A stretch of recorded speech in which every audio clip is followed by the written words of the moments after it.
And for those of you who are going to be needing surgery in the future, they're not going to be putting a knife to you right away. They make a little incision and they put this glass fiber in.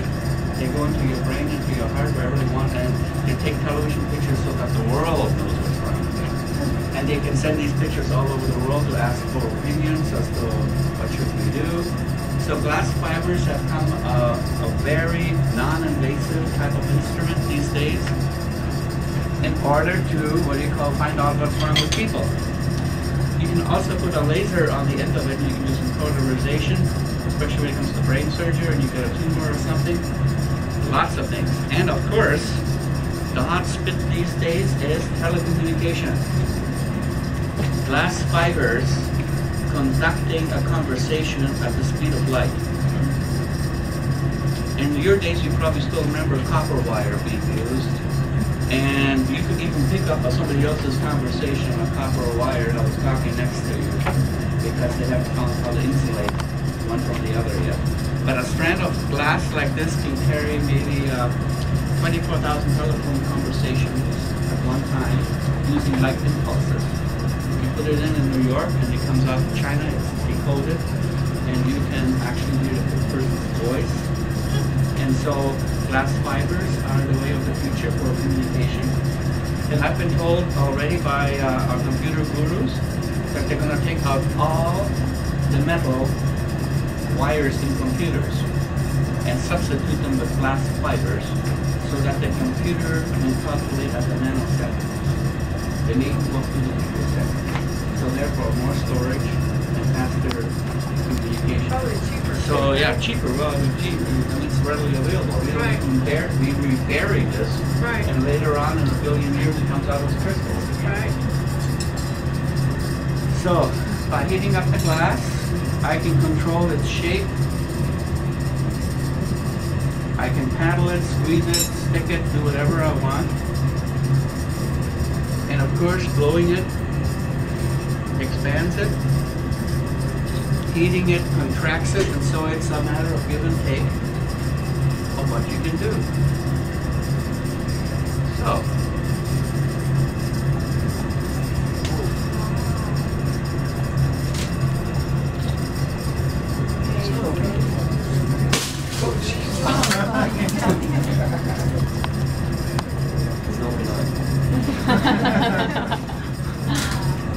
this is what you women have in your makeup kits.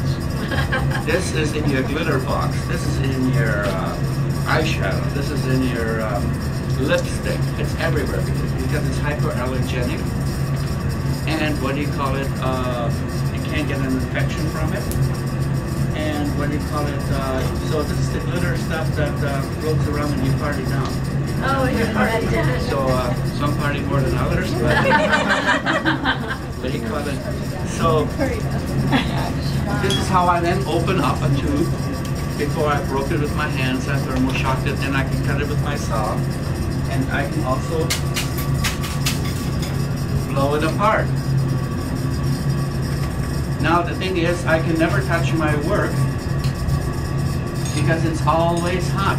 So in glass blowing, whether it be artistic or scientific, you build yourself temporary handles that are called pointers. And from there on, you can either make something scientific or even blow a perfume bottle or a candle holder. Are you pulling it at the same time? Yeah, but you're controlling it because you want a certain thickness and a certain length. And these would be temporary holders to hold the work that you're doing, and then they would be discarded in the end. So they're cooling down so that you can get your fingers on there. Don't touch. I mean, some of the glass blowers have air hoses that they quickly speed up the. I usually go through the air hose, I don't hit the lights. Then you crimp it in a little bit. This is a security blanket between the object to be worked. And so these would be the beginning steps of glass blowing, whether it would be artistic or scientific. Because like people who work with clay, they can physically touch their work and mold it with their hands. I gotta whittle things out of thin air, three-dimensionally,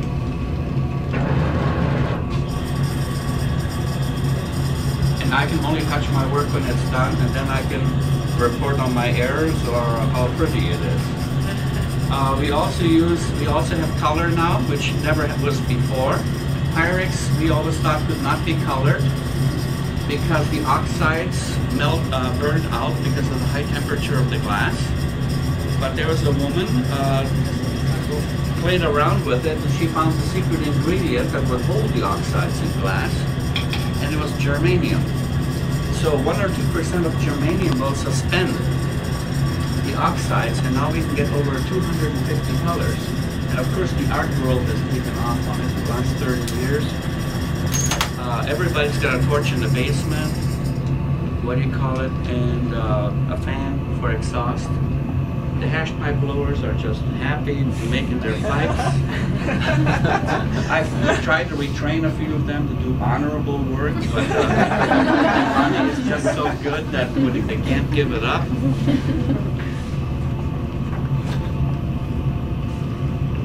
And then one time they called me up on the phone. They said they wanted to know if I could make something, and I didn't know what it was. And I said, oh no, this is where I have to draw the line. I can't be known as, what do you call it, going to the sex industry, you know what I mean? So this is where I have to draw a line. Imagine University of Michigan glassblower supplying Ann Arbor. Do you know what I mean? Didn't go that route. So this would be then the beginning of all artistic glassblowing or anything that would be scientific. I would then section this out, and I would start to fabricate things using primitive tools like an old Egyptian. Then I would manipulate the glass by pushing it, pulling it, jabbing it, blowing it, getting the shape that I want. And this is so much easier than standing in front of a hot glass furnace. Like those poor Italians where they gotta corral the whole family and make prisoners of them to blow glass. Now you gotta remember, in the olden days, 500 years ago in Venice, this glass blowing was a secret, a national secret, punishable by death. If you revealed the method of how to do it. And some of the Italians snuck out on the boats that brought the wood in. And they went to Germany, they were in hiding, and they started teaching Germans and then the English how to blow glass. So the cat was out of the bag. And of course the churches were very interesting glass blowers because they wanted to have stained glass windows. And they were always a good customer.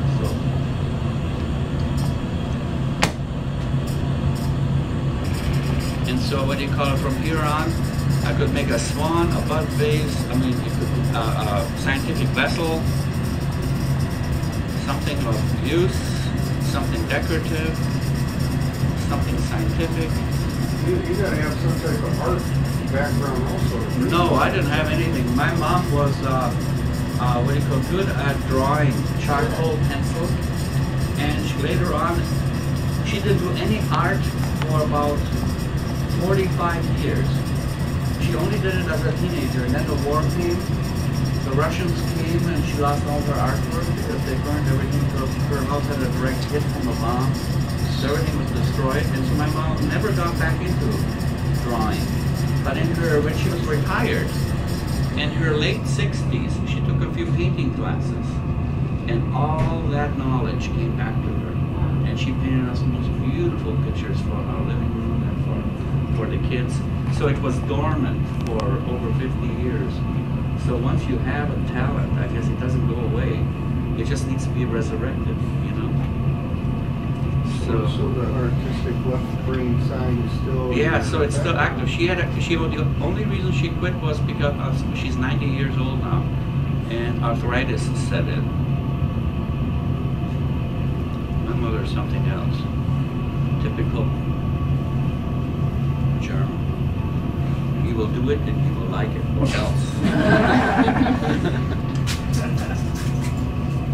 What? You're tired? Look at me. I'm 90 years old and I'm still working.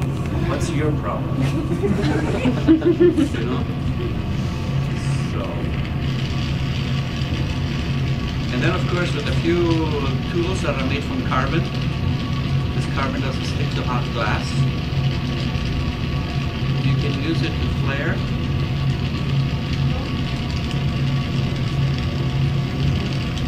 And you can start putting in some decorations. And that would be the beginning of the decor. And so you start creating things in glass.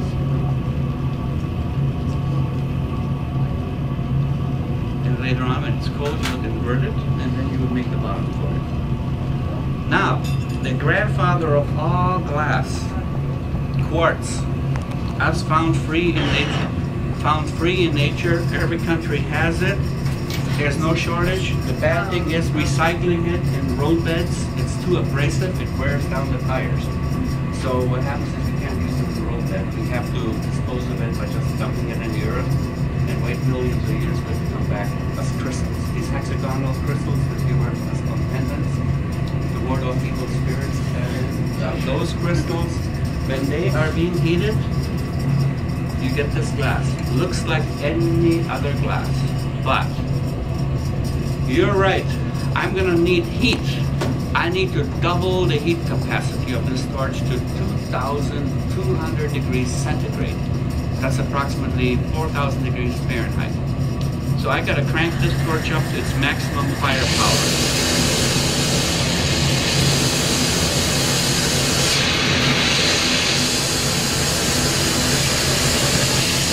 And notice what happens.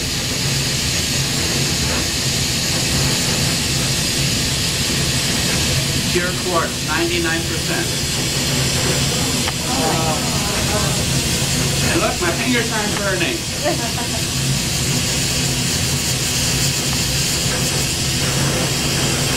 I can light the whole room. There, turn the lights off. See how bright I can make it in here.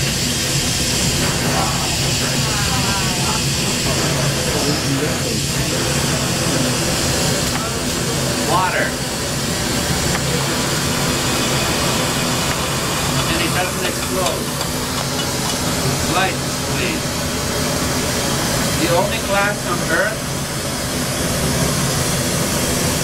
that can go from 4,000 degrees to freezing without shattering. You see any practical applications for this glass? Cooking teachers, after all. The cooking ones, the cooking products. Yeah.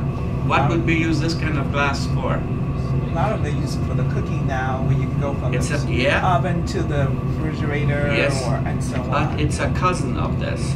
This glass is way too expensive, so they flux it down somehow where it still maintains its properties. And I think it's a combo between this glass and actually my Pyrex, but it's not pure quartz. Okay, it would be way too expensive and hard to extrude. Imagine the molds and the dyes that would last a day with, what do you call it, this kind of heat. What about space travel? Yes, yes, mademoiselle. Tell me about space travel. Well, you know, if you're moving and stuff, the rocket's heating up with the movement and so on, but then you go in space, which is super cold and things like that. Yeah, cold, right, but there's a better place to use it. Of course, we've abandoned the program now. Airplane? Lift off. You're looking through it right now. You're wearing something. Protective Goggles, glasses. spacesuits. Many people are looking through it. Windows. Windows. All the windows of the space shuttle were made from this glass. And 2-3 layers with airspace in between. So they could go into outer space at minus 275 Kelvin or below zero. Then they would heat up to a nice cherry red on the way home. They couldn't afford to have their windows melt down. Yeah.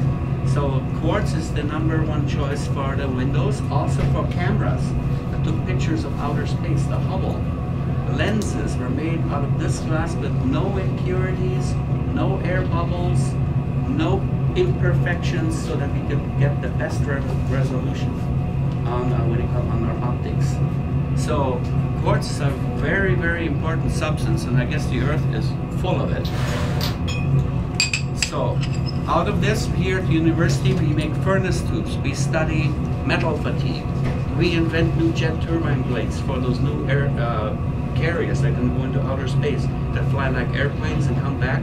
We need to increase the fuel efficiency of jet fighters and jet airplanes, because if they can run hotter, they use less fuel.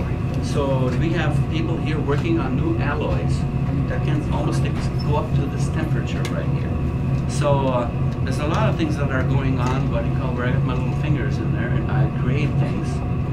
The latest is we used to make solar panels in a big room like this under vacuum with vapor spray deposition.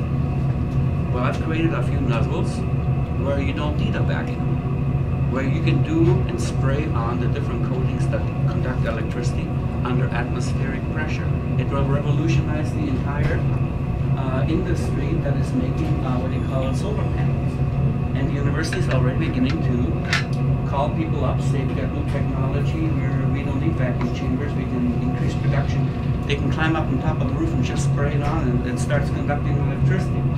So, what do you call it? So that's one of the new features that is coming out of this research institution. I also work with another glass here that is slightly radioactive. It's used as an intermediary glass. Lights, please. You have some of this glass at home. When you go to the markets and antique stores, you buy Vaseline glass or depression glass. And if it has that weird green glow to it, greenness to it, if you expose that to black light, your ashtrays would all glow in the dark, and your mugs and whatever else it's made out of. So with a slight uranium isotope, the ultraviolet makes the electrons skip orbit, and they have to release energy as light, as photons. So anyway, so I use it for scientific glass blowing to be able to seal electrodes into glass. And of course the artist uses it, especially the hash pipe blowers love this glass. They want their pipes to glow in the dark before they have a smoke, I guess. I one time made a couple of earrings and necklaces out of this stuff for a girl who wanted to party down where they had black light. Needless to say, she picked up a few boyfriends that night because she was the only one glowing in the dark. So I just told her not to wear it too long because, I mean, it is slightly radioactive. It could cause skin cancer if she wore it every day. But I just thought I'd show you what this glass can do. This is not any gases inside. This is in the glass itself. Okay, it's an addition that's been put into the glass. And then over here, this is what I do for fun. I have tried teaching this, and very few people have come. We're going to need more lights out. All right, I have here a goblet that I made, like a beer mug, okay? And it's not quite ordinary. It's what they call, it's actually double walled, one glass inside another glass, okay? But when I put this wine goblet on my little box, I have a goblet of fire. You can sell it to the scientific catalog. Yeah, that's the secret. No electrodes. There are no positive, no negative electrodes. And yet I can make the fire dance to my will. Turn it upside down. I can do a spin.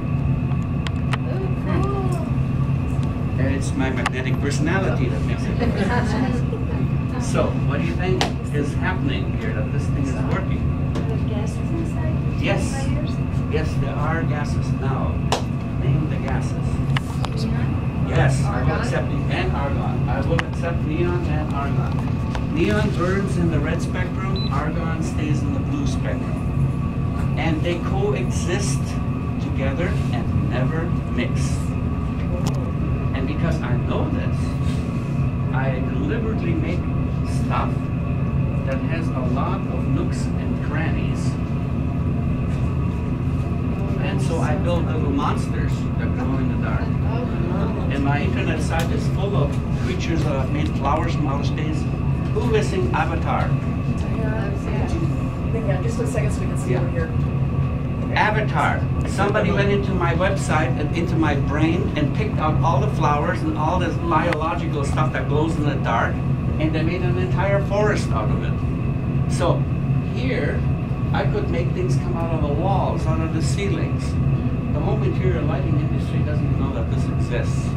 So I tried to teach this for about 8 years, and I had about 10 people come in 8 years to learn it. And none of them went into it to make a business out of it. The only thing I got was to make a gift for Larry Page when he had a son last fall. And Larry Page is the co-founder of Google. He donates a lot of, he's local, and so he donates a lot of money to the university, and so the dean asked me to make something unusual that he can't buy anywhere, so I made him a flower holding a baby in commemoration of the event. So that's my only claim to fame is that I work for Larry Page, you know what I mean? So. What? Yeah, but you're not gonna have to work like a dog when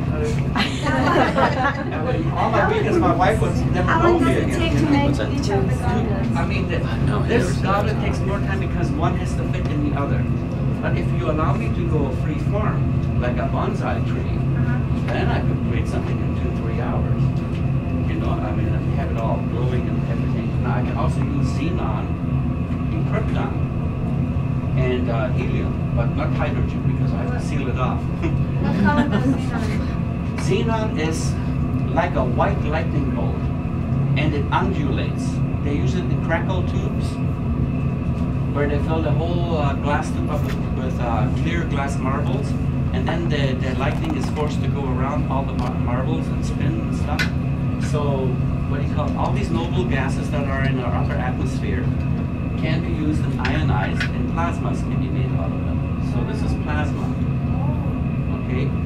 So you also do the same thing in neon. You make a plasma in the tube, but you're passing an electrical arc through the glass. Where I cheat, I can't afford a $20,000 neon station, vacuum pumps, and all that kind of stuff.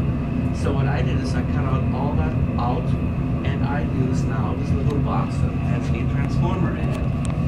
And I decided to excite the gases primitively, like, who's that famous man, what do you call it, that gave us alternating electricity? Tesla. Yes, this is Nikola Tesla's idea.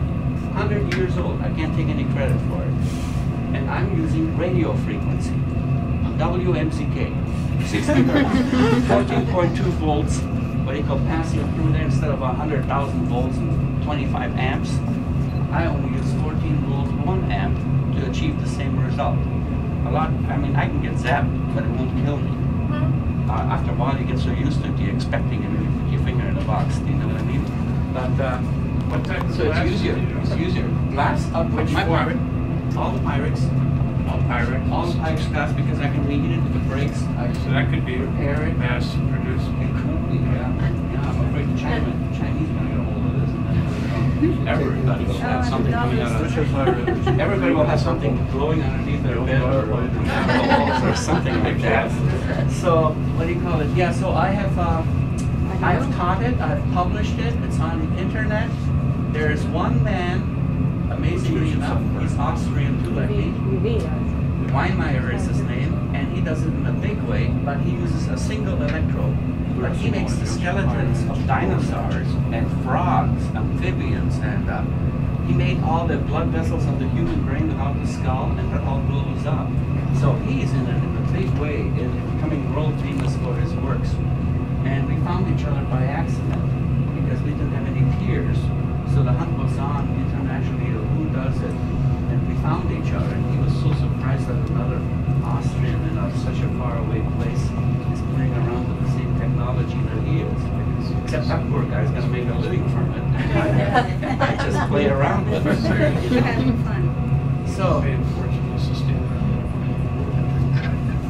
yeah, questions, lights on please. So, now if you have any burning questions, now's the time to ask. Yes, about ma'am.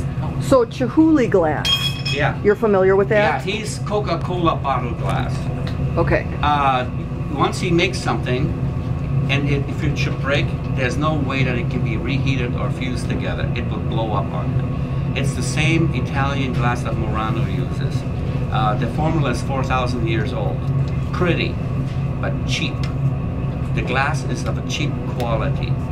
But because it's low melting, all the oxide colors really hold well, and therefore it's very beautiful and pretty. know. So, see, this is Pyrex, and it's colored. So, oxides color glass. Rust will give you beer bottle brown. Titanium oxide will give you white. Copper will give you all the greens. Only the oxides, not the copper. And in the olden days, to get red glass in Venice, they had to throw a golden coin into the molten mix, and that's why red glass is still to this day expensive. Because if they use real gold to color the glass red, what do you call it? Then it's a beautiful red. But they found another chemical called selenium that will also give a red color, and then you don't have to throw your golden coins into it or something. So it's always the oxide of a certain metal, cobalt, the most powerful oxidizer of all. You throw one hand of cobalt into a room size of molten glass like this, and everything will turn blue like this. Yeah, the Egyptians used it. The Arabs used it in their tile work on their domes and their mosques. What do you call it? So cobalt is still the most powerful oxidizer when it comes to making glass make it turn blue. There are also glasses that shift color. You put a green rod into the fire, and when you're done working it, it'll turn amber purple. Phase changes. We have about 20 glasses that can have a hue of many different colors, depending upon how long you were in the fire, where you were in the fire, and what the cooling rate of it was. It can change color, and you can never get the same color twice because you can't control it. But it's wonderful to work with, especially with pendants and things. You never know what you're going to get as a surprise in everything you make. So, anyone else? How long am I going to work on this? I don't know. I started at 14, 66 maybe. Then I'll walk out with the other 30 guys. Or come back as a contractor and then really charge them, huh? $100 an hour or something like that, huh? Revenge, you know what I mean? So, yeah, like I said, my father learned this in Vienna at the age of 14.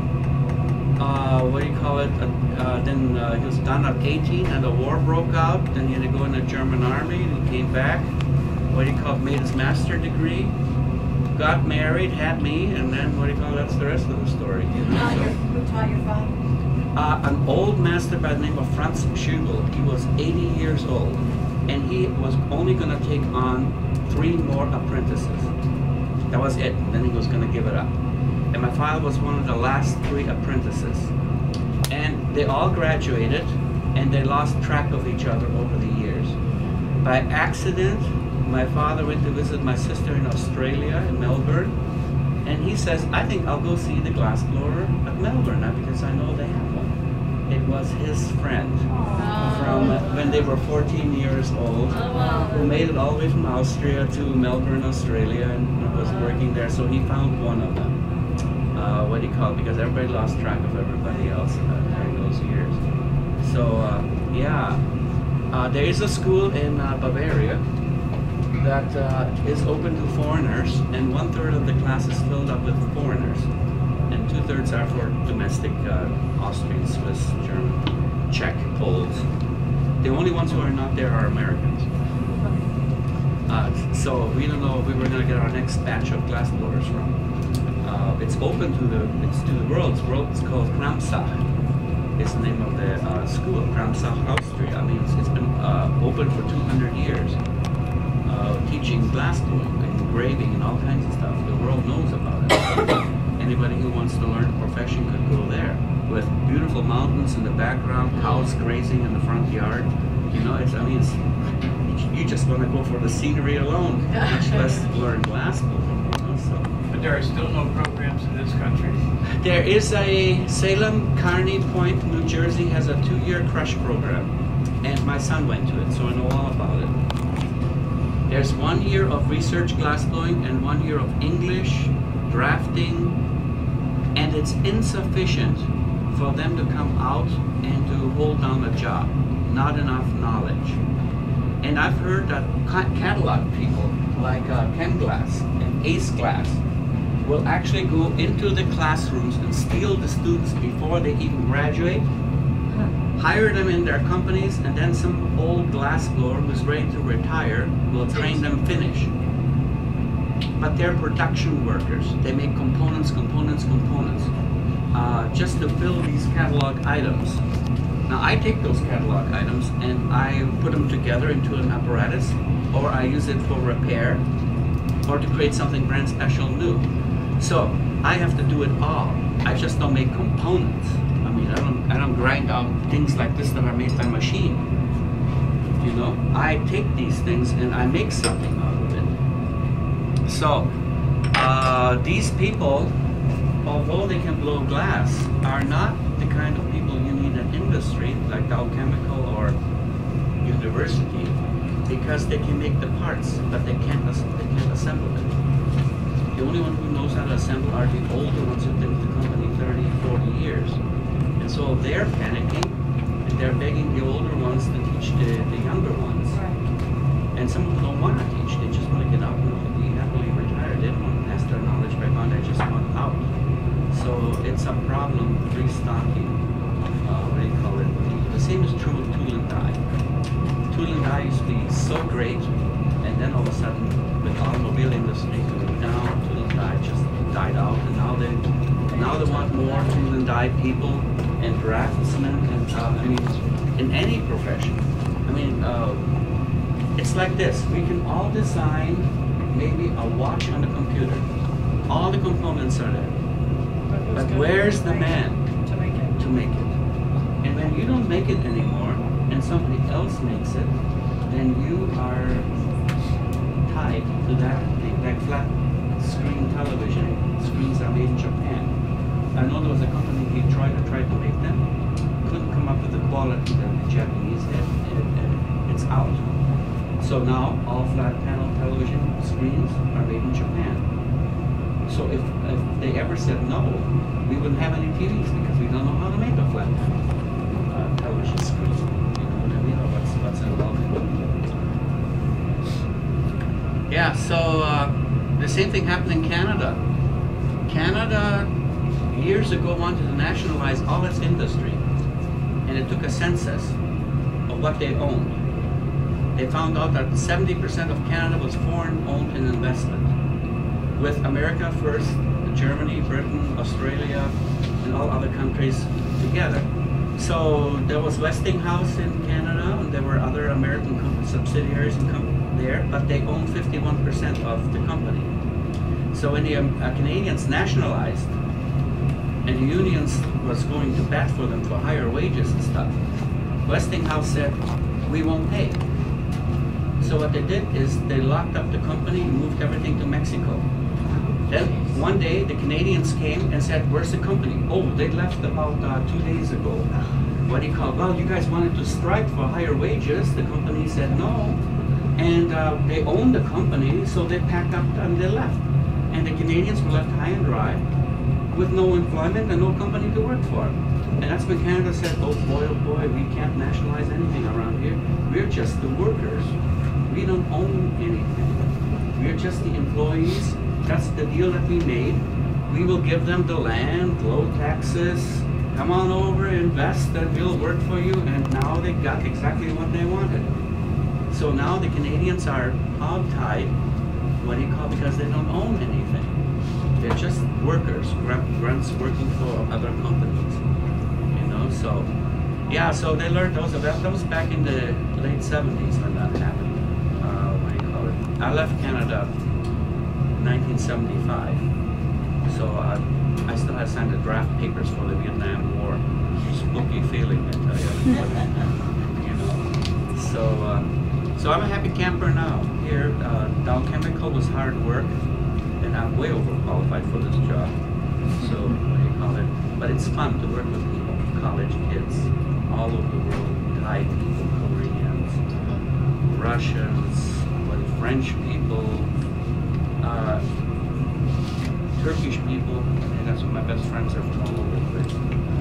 So, and when I see that my work has contributed to their PhD, I guess that should be a reward enough. You know, when you see that they made it and they got their diploma, their degree. So, Could I draw out a comment from you Yes. about the comparative educational systems? Yes. Oh, please The don't get me apprentice started on system that. versus the ABET engineering science yeah, system. go ahead, ask. Which do you think is better? Repeat the question. Which, the European educational system with apprenticing versus the American system with a lot of theoretical physics and chemistry before you get into the practical? Well, I tell you what, experience has shown that if you take a 14-year-old and you start taking a 60-year-old man and pumping the information into that 14-year-old, that 14-year-old will still listen. He will actually admire the old man for his wealth of knowledge. And the old man, give you a classic example. A printing press, the length of 3 buses, okay, top of the world, a German printing press, used by newspapers. Until recently. No, even better, they're still working. They're huge and they're still working. What do you call it? They have been sold all over the world.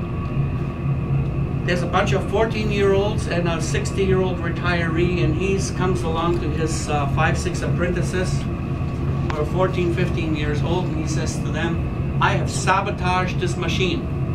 At this very moment, it's costing the company $1,000 an hour because the machine is down. You have 1 hour to find out what I did wrong with the machine. And there's 5 young bucks climbing all over the machine. He says, well, I'm taking care of the electrical, I'm taking care of the gears, we'll take care of that, we'll find out what the old man did to do this thing, okay? And so after an hour later, they come back and they said, there's nothing wrong with the machine. It should be working. The electronics make sense, everything is working, but it is not. What did you do? He says, come on over here. You see this little cam, this little plastic thing with a pin in it? It wears out from time to time. And if it wears out, it affects this, that'll affect that, and that. Okay? So what you do is you fix it, which takes 5 minutes, but you tell the boss it takes an hour. Okay. You understand what I mean? So the wheel of knowledge is complete. All the years of experience, of personal experiences passed right back to those 14-year-olds.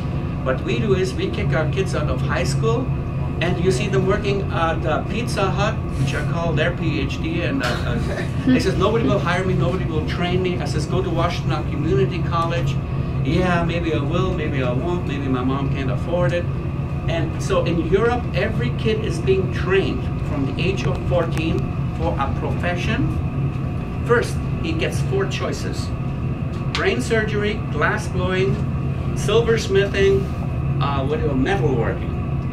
And for the first 6 months, he learns all 4 of them. He says, oh, I'll never make a brain surgeon. I can't stand the sight of blood. I'm gonna kill somebody. And he says, silversmithing, man, you know, that, they don't even let you keep the leftover silver. I mean, how cheap, you understand? So finally they break down and they say, okay, glass blowing. So they take 3.5 years of solid glass blowing, and a 50 or 60-year-old man is teaching them. So what happens is, when they're finished at 18, there is that high school degree and that journeyman certificate. And then industry comes around and they say, look at all their grades and say, hey, I like what you're doing, I like your grades. Pulls out a business card, gives it to the young man and says, if you continue your studies, you have a job at BASF, already placed in a company before he even finishes. So as soon as he's finished, he has to leave mother and father and head off to Köln or to Munich somewhere and work at this big company, and they say, well, now your real training starts. You're going to learn the whole business. And you're going to get your master's degree now. And what happens? Another old man coming along. He says, well, I've been with the company 50 years. So we don't do it like that no more. I mean, I grew up when we didn't have computers, but everything's computerized now. So what do you call it? This is how we do it now. So he passes on that wealth of knowledge to that guy, and he gets his master's degree. That degree qualifies him to go anywhere in the world to be placed. He could work in China, in Japan, anywhere else. That degree is recognized, except Canada and the United States. They don't care about your degree. But all over the world, it's internationally recognized that that degree makes you the top of what the country can produce. And I believe that they spend on their kids something like $6,000 or $7,000 each over the course of their training. What do you call it, to be, whether you're a janitor or a waiter waiting tables. If you're a waiter, you have got to go to school with learning how to wait tables 2 years to be certified. You have to learn a second or a third language. You must be able to identify people by what they're wearing. When they come in, they say, oh, we've got some Polish people here. Oh, we've got Italians. Immediately they would serve them, what do you call it, if they know a little Italian, that, you know. So they have to know how to set tables for royalty, for the commoner, and be able to identify people by